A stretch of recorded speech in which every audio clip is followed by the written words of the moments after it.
sa dnes v pondelok stretli so množstvom ľudí, ktorí sem prišli aj v čase dovoleniek, v čase oddychu, aby povedali stop tomuto rozkrádaniu, ktoré sa deje v našej krajine. Prihovorila som sa im s tým, že ma veľmi mrzí, že naša vláda nerobí nič pre mladé rodiny, nerobí nič pre rodiny chudobné, nerobí nič v školstve, v zdravotníctve. A mňa ako sociálnu pracovníčku, robila som 20 rokov v tomto odbore, veľmi mrzí, že sa nerobí nič ani pre dlhodobo chorých, žiadna starostlivosť, pretože nám umierajú ľudia v nemocniciach. A nie pre lekárov a pre tie zdravotné sestričky, ktoré sa tak veľmi obetujú a starajú, ale preto, že nie je na to peniaze. Tak toto ma veľmi mrzí, že sa rozkráda a stále pozbudzujem ľudí, aby chodili do ulic, lebo jedine ako občania môžeme zastaviť toto rozkrádanie v krajine, zastaviť vládu premiéra Fica, pretože on je zodpovedný za upokojenie situácie. Aj keď hovorí, že za to môžeme iba my, opozícia, pretože sme frustrovaní. On je povinný upokojiť situáciu v krajine a upokojí ju tak, že odvolá pána ministra Kaliňáka. Sľúbil, že odvolá každého, na koho padne čo len tieň podozrenia. A to sú jasné fakty. Takže v jeho rukách to je, aby upokojil situáciu.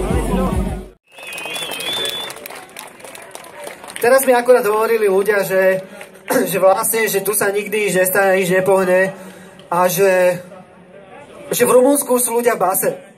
Ale aj tu sa varí voda. A viete, čo sa hovorí, že na každú sviňu sa vári dostatočný počet vody. A poviem takú jednu historku, ktorú vlastne dosť málo ľudí pozná.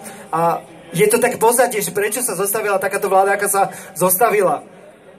Keď boli známe výsledky volieb, začal človek, taký ten fúskatý košický Don, začal kričať od strachu, že všetky nás pozatvárajú. A ten ríšavý, strapatý Robert mu povedal, že nemali ste toľko krádnuť. No a ja verím tomu, že aspoň ja sa ešte dožijem a vy teda určite, že ich budeme zatvárať. Lebo patria do basy. Do basy, do basy, do basy, do basy. A nech tam majú svoje, normálne, že nech tam má počítač. A nech tam má svoj joystick a nech tam má svoje hry, ale nech je v base. Lebo medzi normálnymi ľuďmi nemajú čo robiť. Srdečne vás všetkých pozdravujem. Veľmi si to vážim, že v takejto horúčavé dovolenkovom čase ste ochotní venovať čas pre dobro spoločnosti. Skutočne pre dobro spoločnosti.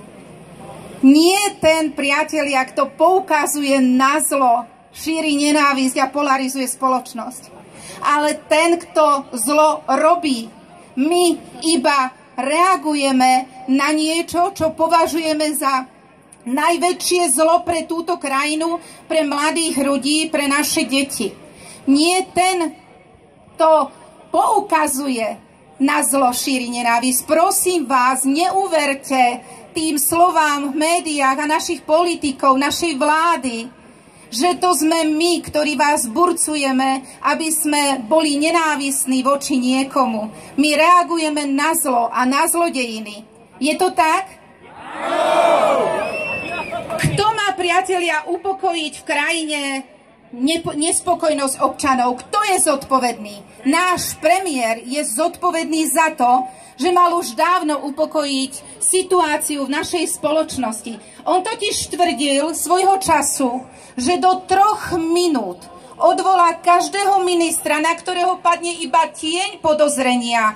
Nie tak, ako teraz tvrdí, že až keď sa vyšetria veci. Kedy sa vyšetria?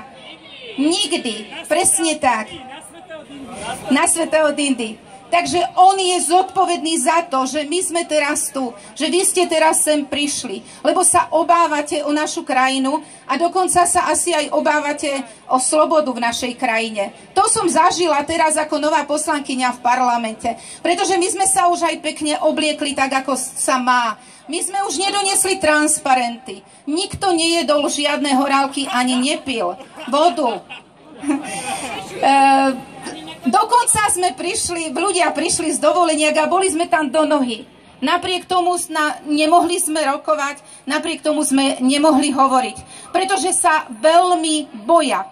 Veľmi majú veľký strach a nechcú, aby sme hovorili my v parlamente a neverili, že vy sem prídete v júli, 11. júla, v najväčších horúčavách, že všetci pôjdete preč a nikto nepríde. A ja vám veľmi ďakujem, že ste prišli, ste úplne skvelí. Ďakujem vám. A ešte vám chcem povedať, že naozaj ma mrzí.